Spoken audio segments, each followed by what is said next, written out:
أعوذ بالله من الشيطان الرجيم. بسم الله الرحمن الرحيم. الذين يتبعون الرسول النبي الأمي الذي يجدونه مكتوبا عندهم في التوراة والإنجيل يأمرهم بالمعروف وينهاهم عن المنكر ويحل لهم الطيبات ويحرم عليهم الخبائث ويضع عنهم إصرهم والأغلال التي كانت عليهم فالذين آمنوا به وعزروه ونصروه واتبعوا النور الذي أنزل معه أولئك هم المفلحون.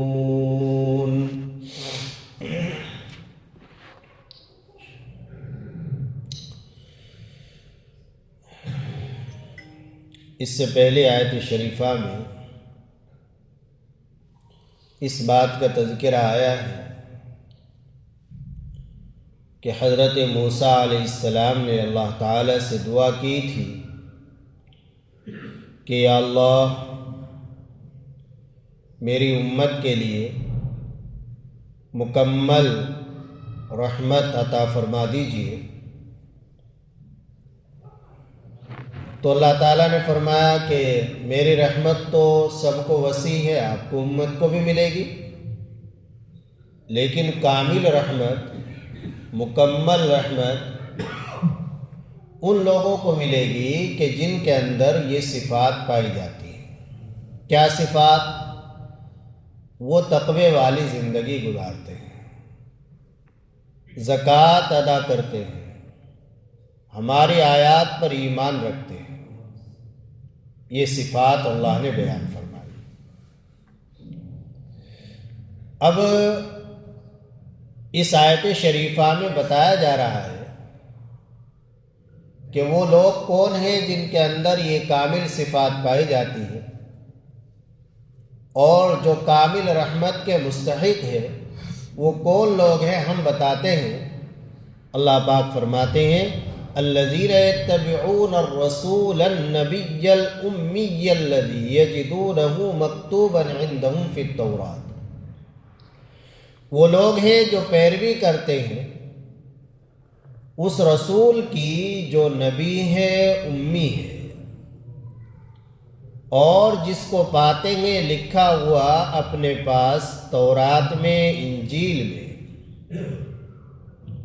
یامرہم بالمعروف وینہاہم عن المنکر، اور حکم کرتا ہے وہ نیک کام کا اور منع کرتا ہے بری بات سے، برے کام سے.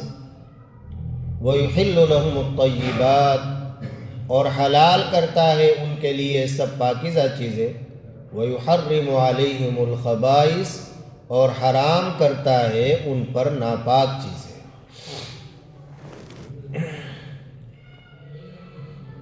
اس آیت شریفہ میں پہلی بات تو یہ بتائی گئی ہے کہ آخرت کی کامیابی کے لیے اور مکمل فلاح اور کامیابی حاصل کرنے کے لیے صرف ایمان لانا کافی نہیں ہے، بلکہ ایمان لانے کے ساتھ ساتھ اتباع رسول بھی ضروری ہے. صرف کتاب کو مان لینا، قرآن کو مان لینا کافی نہیں ہے، بلکہ قرآن کے ساتھ ساتھ حدیث شریف کو ماننا، اس پر عمل کرنا بھی ضروری ہے. اتباع رسول ضروری ہے، تبھی آخرت کی کامیابی ملے گی. ایسے فرقے وجود میں آ رہے ہیں جو احادیث کا انکار کرتے ہیں، منکرین حدیث ان کو کہا جاتا ہے، حدیث کو نہیں مانتے ہیں. تو یہ آیت شریفہ اور قرآن کا یہ جز صاف بتلا رہا ہے کہ وہ لوگ کامیاب نہیں. کامیابی اگر چاہیے آخرت کے اعتبار سے تو قرآن کے ساتھ ساتھ حدیث کو ماننا بھی ضروری ہے، اس لیے کہ حدیث قرآن کی شرح ہے۔ قرآن کی وضاحت، قرآن کے معنی وہ حدیث سے معلوم ہے۔ اللہ تعالیٰ نے یہاں پر اپنے نبی پاک صلی اللہ علیہ وسلم کی چند صفات ذکر فرمائی۔ ایک تو امت محمدیہ کی خصوصیت اور فضیلت ذکر کی گئی ہے کہ امت ہے جو اپنے رسول کا اتباع کرتی ہے، اور پھر ساتھ میں رسول کی بھی کچھ صفات ذکر کی ہے۔ کیا صفت ہے؟ ایک صفت اللہ نے ذکر فرمائی، حضرت نبی پاک صلی اللہ علیہ وسلم کے رسول، دوسری نبی، اور تیسرے امی۔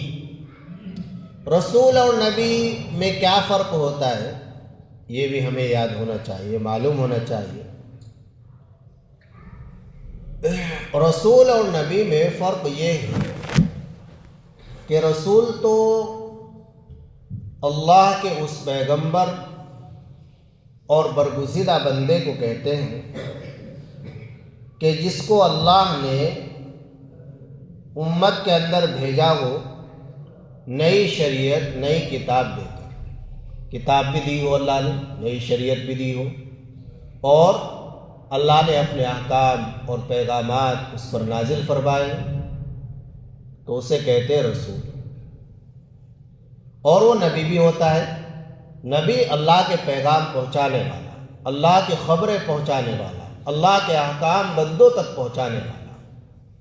اور نبی وہ ہے کہ جس کو اللہ نے اپنے احکام پہنچانے کے لیے اپنے بندوں میں بھیجا ہو، لیکن نئی شریعت، نئی کتاب نہ دی گئی ہو۔ جو شریعت، جو کتاب پہلے سے چل رہی تھی دوسرے پیغمبروں والی، بس اسی شریعت کے مطابق کام کرنے کے لیے اللہ نے ان کو بھیجا ہو، ان کو نبی کہتے ہیں۔ رسول کا درجہ نبی سے بڑھا ہوا ہے اس اعتبار سے چونکہ رسول خاص ہے۔ چنانچہ رسولوں کی تعداد، انبیاء کی تعداد تو 1,24,000 بیان کی جاتی ہے، اور رسولوں کی تعداد بہت کم ہے، 313 کچھ، اتنی ہی تعداد جنہیں نئی شریعت، نئی کتاب دی گئی ہے۔ ہمارے پیارے آقا صلی اللہ علیہ وسلم کو اللہ نے نئی شریعت، نئی کتاب دے کر بھیجا، قرآن کریم، جو پچھلی تمام شریعتوں کے لیے ناسخ ہے اور ان کو ختم کرنے والی ہے، اور اصل قانون قرآن کا قانون چلے گا۔ تو اللہ کے پیغمبر صلی اللہ علیہ وسلم رسول بھی ہیں، نبی بھی ہیں۔ تو دو صفتیں تو یہ بیان کی۔ تو رسول اور نبی میں یہ فرق ہوا کہ رسول جسے نئی کتاب دی گئی ہو، نئی شریعت اللہ نے دی گئی ہو، نبی بس جسے اللہ نے اپنے احکام اور پیغام کے لیے بھیج دیا گیا ہو۔ ایک تیسری صفت جو یہاں غور کرنے کی ہے اور سمجھنے کی ہے، اللہ نے اپنے قرآن میں اپنے نبی پاک صلی اللہ علیہ وسلم کی بیان فرمائی ہے، امی۔ امی کسے کہتے ہیں؟ امی عربی لفظ ہے، اس کے معنی ہے ان پڑھ، جو نہ لکھنا جانتا ہو نہ پڑھنا جانتا ہو۔ چنانچہ عرب کے جو دیہاتی تھے، قرآن نے ان کو امیین کہا ہے، ان پڑھ لوگ، ایسے لوگ جو نہ لکھنا جانتے ہیں اور نہ پڑھنا جانتے ہیں۔ تو یہ لکھنا اور پڑھنا نہ آنا معاشرے کے اندر، سماج کے اندر ایک عیب شمار ہوتا ہے۔ یہ آدمی پڑھا لکھا نہیں ہے، تعریف کی چیز نہیں ہوتی۔ بھئی یہ آدمی پڑھا لکھا نہیں ہے تو یہ کوئی قابل تعریف چیز تھوڑا ہی ہے، یہ تو ایک عیب کی چیز ہے۔ لیکن اللہ کے نبی صلی اللہ علیہ وسلم کے لیے عیب نہیں بلکہ اعلیٰ درجے کا کمال ہے۔ کیسے؟ کہ دیکھو وہ شخص، وہ ذات کہ جو پڑھنا نہیں جانتی ہے، جو پڑھنا نہیں جانتے ہیں، لکھنا نہیں جانتے ہیں، ان کی زبان سے، ان کے دل سے ایسے علوم، ایسے معارف، ایسی حکمت اور دانش مندی کی باتیں نکل رہی ہیں کہ جن کی مثال پیش کرنے سے دنیا عاجز ہے، قاصر ہے۔ بڑے سے بڑا پڑھا لکھا اور بڑے سے بڑا ماہر فن بھی ایسی باتیں پیش نہیں کر سکتا۔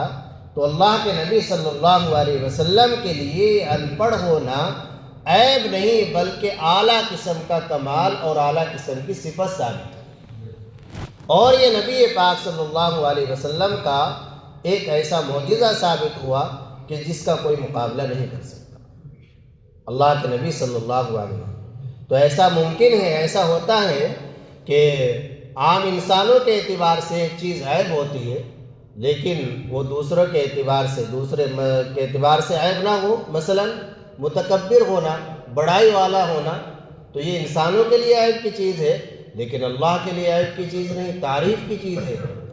اللہ کے ناموں میں ہے المتکبر، وہو المتکبر، یہ اللہ کی صفت ہے۔ اس لیے تو اللہ کو انسانوں کا تکبر پسند نہیں، چونکہ یہ خاص اللہ کی چادر ہے، الکبریاء ردائی۔ اللہ خود فرماتے ہیں کہ بڑائی، تکبر یہ میری چادر ہے، جو اسے چھیننے کی کوشش کرے گا میں اس کا سر کچل دوں گا، اسے تباہ و برباد کر دوں گا۔ تو اسی طرح امی اور ان پڑھ ہونا یہ عام انسانوں کے اعتبار سے تو عیب کی چیز ہے لیکن اللہ کے نبی صلی اللہ علیہ وسلم کے لیے اعلیٰ درجے کا کمال اور اعلیٰ درجے کی تعریف کی چیز ثابت ہے۔ چوتھی صفت اللہ کے نبی صلی اللہ علیہ وسلم کی یہ بیان فرمائی ہے کہ میرا وہ رسول اور نبی اور امی کہ جس کو تم لکھا ہوا پاتے ہو اپنے پاس تورات کے اندر، انجیل کے اندر، یعنی یہود و نصارہ، یہ دو قومیں ایسی تھیں جن کے پاس آسمانی کتابیں تھیں۔ یہود کے پاس تورات تھی اور عیسائیوں کے پاس انجیل تھی، اور ان دونوں کتابوں کے اندر، توریت میں بھی انجیل میں بھی، اللہ کے نبی صلی اللہ علیہ وسلم کی صفات، آپ کی علامات، آپ کی نشانیاں کھول کھول کر بیان کی گئی تھی۔ جو آسمانی توریت و انجیل تھی اس میں نبی آخر الزماں صلی اللہ علیہ وسلم کی صفات، آپ کا نام محمد ہوگا، اور آپ مکہ مکرمہ میں پیدا ہوں گے، اور آپ ہجرت فرمائیں گے مدینہ طیبہ کی طرف، آپ نرم مزاج ہوں گے، سخت مزاج نہیں ہوں گے، آپ کسی کے ساتھ بدگوئی نہیں کریں گے، آپ شور کرنے والے نہیں ہوں گے، آپ کسی کے ساتھ بد کلامی نہیں کریں گے۔ یہ سب صفات لکھی ہوئی تھی، آپ کا حلیہ مبارک لکھا ہوا تھا۔ قرآن نے یہاں پر یہ کہا ہے کہ جن کو تم لکھا ہوا پاتے ہو تورات و انجیل میں، یہ نہیں کہا کہ جن کی صفات تم اپنی کتاب تورات و انجیل میں پاتے ہو۔ کیوں؟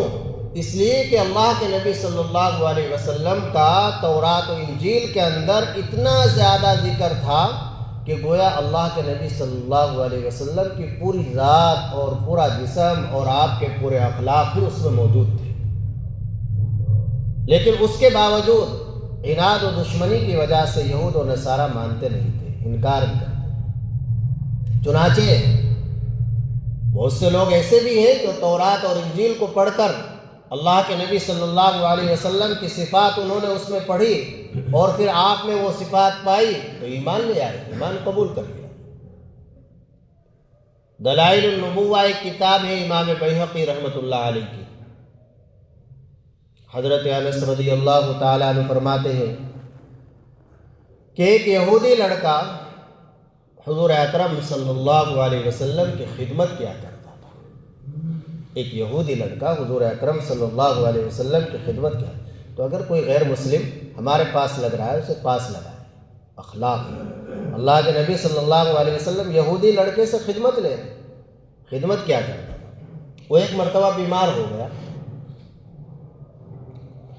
اب آقا کے اخلاق دیکھیں، حضرت نبی پاک صلی اللہ علیہ وسلم اس یہودی لڑکے کے گھر تشریف لے گئے صلی اللہ علیہ وسلم۔ صلی اللہ، جب بھی آپ کا ذکر مبارک آئے محبت کے ساتھ، عظمت کے ساتھ صلی اللہ علیہ وسلم خوب لذت لے کر کہا کرو، یہ سوچ کر کہ میں جو صلی اللہ علیہ وسلم کہہ رہا ہوں یہ فرشتوں کے حوالے، فرشتوں کے ذریعے سے اللہ کے نبی صلی اللہ علیہ وسلم پر پہنچ رہا ہے، نام کے ساتھ، فلاں آدمی نے، فلاں کے بیٹے نے آپ پر یہ درود بھیجا ہے، فرشتوں کے ذریعے صلی اللہ علیہ وسلم، یہ بھی درود ہے۔ تو اس سے ہمیں کیا سبق ملا کہ اگر ہمارا کوئی ملنے والا غیر مسلم ہے، وہ بیمار ہو جائے، ہم اس کی عیادت کے لیے جائیں، یہ بھی آقا کی سنت ہے، اللہ کے نبی صلی اللہ علیہ وسلم۔ یہ ہے ہمارے تعلیمات، تو اسلامی تعلیمات یہ اسلام کی جو بگاڑ کر دشمنان اسلام صورت پیش کر رہے ہیں سماج میں، معاشرے میں، وہ اسلام کی اصلی صورت نہیں ہے، اصلی شکل نہیں۔ خیر، اللہ کے نبی صلی اللہ علیہ وسلم تشریف لے گئے۔ یہودی لڑکا چارپائی پر پڑا ہوا تھا، اس کا باپ یہودی اس کے سرہانے کھڑا ہوا تورات پڑھ رہا تھا، وہ کتاب پڑھ رہا تھا آسمان۔ اللہ کے نبی صلی اللہ علیہ وسلم نے اس کے باپ سے کہا قسم دے کر کہ تو سچ بتا، تیری اس کتاب کے اندر میرا ذکر ہے یا نہیں؟ وہ یہودی جھوٹ بول گیا، کہنے لگا نہیں۔ وہ بیٹا جو بیمار پڑا ہے، موت قریب ہے، پڑا پڑا بولتا ہے میرا باپ جھوٹ بول رہا ہے، آپ کا اس پہ خوب ذکر ہے، اور میں گواہی دیتا ہوں اشہد ان لا الہ الا اللہ واشہد ان محمد رسول اللہ، میں نے جو صفات اپنی کتاب کے اندر آپ کی پڑھی تھی وہ پوری صفات آپ کے اندر موجود ہے، لہذا میں ایمان قبول کرتا ہوں اللہ کے سوا کوئی معبود نہیں، اور آپ حضرت محمد صلی اللہ علیہ وسلم اللہ کے رسول ہیں۔ چنانچہ ایمان لے آئے، انتقال ہو گئے۔ اللہ کی قدرت، ایمان کیا ہے؟ اللہ کے نبی صلی اللہ علیہ وسلم نے فرمایا اب اس بچے کو اس کے باپ کے حوالے نہ کرنا، اس کی تجہیز، اس کی تکفین، اس کی تدفین، اس کا پورا کام مسلمان کریں گے، مسلمانوں کی طرف۔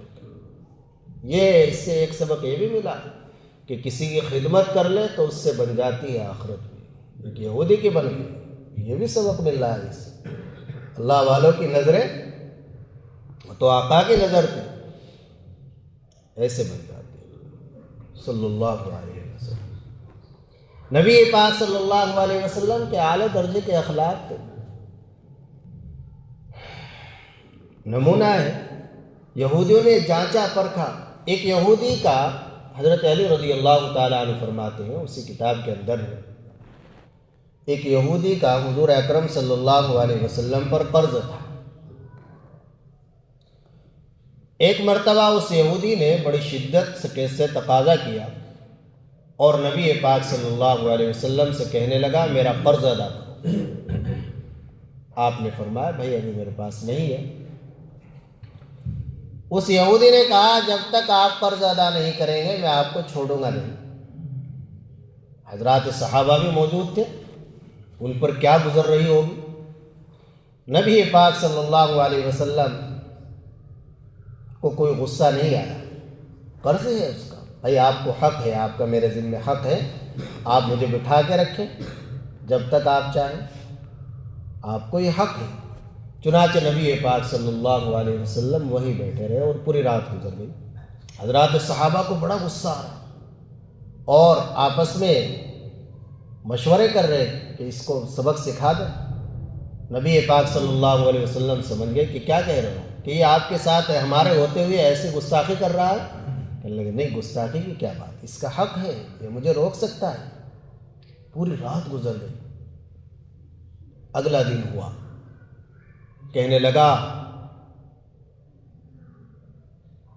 کہ میں نے اپنی کتاب کے اندر آپ کی صفات پڑھی تھی، میں انہیں دیکھنا چاہتا تھا، ان کو پرکھنا چاہتا تھا، ان کا امتحان لینا چاہتا تھا، میں نے ان کو بالکل 100% اس سے بھی زیادہ آپ کے اندر پایا، لہذا میں ایمان قبول کرتا ہوں، اشہد ان لا الہ الا اللہ واشہد ان محمد رسول اللہ۔ بڑا مالدار یہودی تھا، کہنے لگا میرا آدھا مال اللہ کے راستے میں جہاں چاہے آپ خرچ کرو۔ یہ تھے اخلاق اللہ کے نبی صلی اللہ علیہ وسلم جن کے ہم نام لیوا ہیں۔ آج ہمیں ذرا سے کوئی بات کہہ دے ہمارے آگ لگ جاتی ہے، کوئی ہمارے سے اپنے قرض کا مطالبہ کر لے، بس پھر تو اس کا فون بھی بلیک لسٹ میں اور نہ جانے کیا کا، اور ادھر ادھر سنا دیں گے، حالانکہ آپ نے وعدہ کیا 1 مہینے کا، آپ پہ انتظام نہیں ہوا، 1 دن پہلے آپ خود رابطہ کریں، اس کے فون کا انتظام نہ کریں، اس کا شکریہ ادا کریں۔ اللہ کے نبی صلی اللہ علیہ وسلم کسی سے قرض لیتے اس کو ادا فرماتے، بارک اللہ دعا کے ساتھ، بارک اللہ فی مالک و اہلک، اللہ تیرے مال میں اہل و عیال میں برکت دے۔ یہ ہمارے آقا کے اخلاق تھے صلی اللہ علیہ وسلم۔ تو یہ سب تورات کے اندر لکھے ہوئے تھے، ان کو دیکھ کر ایمان قبول کیا۔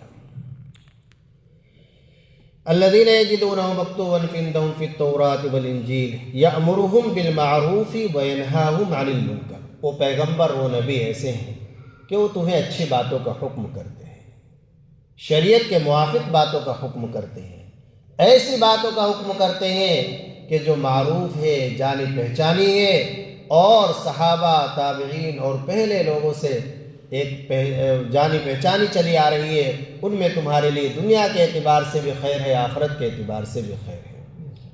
اور بری باتوں سے تم کو روکتے ہیں، اجنبی باتوں سے، غلط باتوں سے تمہیں منع کرتے ہیں۔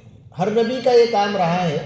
اللہ کے نبی صلی اللہ علیہ وسلم کی امتیازی خصوصیت رہی کہ آپ کا جو واسطہ تھا وہ انتہائی دیہاتی اور ان پڑھ اور بکری اور اونٹ چرانے والے لوگوں سے تھا، لیکن اللہ کے نبی صلی اللہ علیہ وسلم کی زبان مبارک کے اندر اللہ نے یہ تاثیر رکھی تھی کہ وہ سب بھی ایمان قبول کر گئے، انہیں بھی ایمان کی دولت مل گئی، ایسے سمجھاتے تھے۔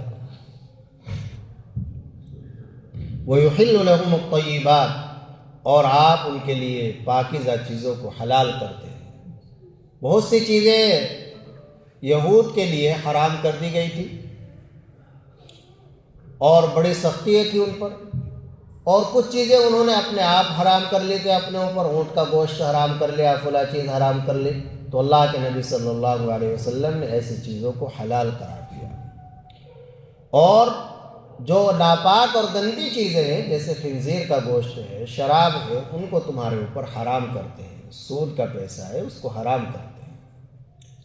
وَيَدَعُ عَنْهُمْ مِصْرَهُمْ وَالْأَغْلَالَ الَّتِي، اور اتارتے ہیں ان پر سے ان کا بوجھ اور وہ قیدیں جو ان پر تھی، یعنی اس سے مراد ہے مشکل احکام۔ حضرت موسیٰ علیہ السلام کے قوم میں، یہود کے اندر بڑے مشکل احکام تھے۔ کپڑا گندا ہو گیا تو دھل کر پاک نہیں ہوتا تھا، اسے کاٹنا پڑتا تھا۔ جسم کے جس حصے سے گناہ ہو گیا اس حصے کی سزا یہ تھی، اسے کاٹنا پڑتا تھا۔ یہ سب سخت احکام ان کو سزائیں دے رکھے تھے، اللہ کے نبی صلی اللہ علیہ وسلم نے ان میں آ کر تخفیف فرمائی۔ فالذین آمنوا بہ وعزروہ ونصروہ واتبعوا النور الذی انزل معہ، یہ بڑی قیمتی جز ہے، سنے سے غور سے۔ پس وہ لوگ جو ایمان لائے اللہ کے نبی صلی اللہ علیہ وسلم پر، اور ان کی تعظیم کی، عزت کی، حمایت کی اور ان کی مدد کی، اور اتباع کیا اس نور کا جو ان کے ساتھ نازل کیا گیا، اس سے مراد قرآن کریم ہے، تو یہی لوگ کامیاب ہیں۔ اب ہمیں دیکھنا ہے، اللہ کا شکر ہم اپنے نبی پر ایمان تو رکھتے ہیں، اور دوسری چیز جو قرآن نے بیان کی ہے وہ ہے نبی کی تعظیم۔ حضرات صحابہ اکرام رضی اللہ تعالی عنہم اپنے لاڈلے نبی صلی اللہ علیہ وسلم کی بے انتہا، بے حد تعظیم فرماتے تھے، کتنی تعظیم کہ غیر بھی اس سے متاثر ہو کر جاتے تھے۔ آیت شریفہ نازل ہوئی، یا ایھا الذین آمنوا لا ترفعوا اصواتکم فوق صوت النبی، اے ایمان والو نبی کی آواز کے سامنے اپنی آواز کو بلند نہ کرو، اونچی آواز سے نہ۔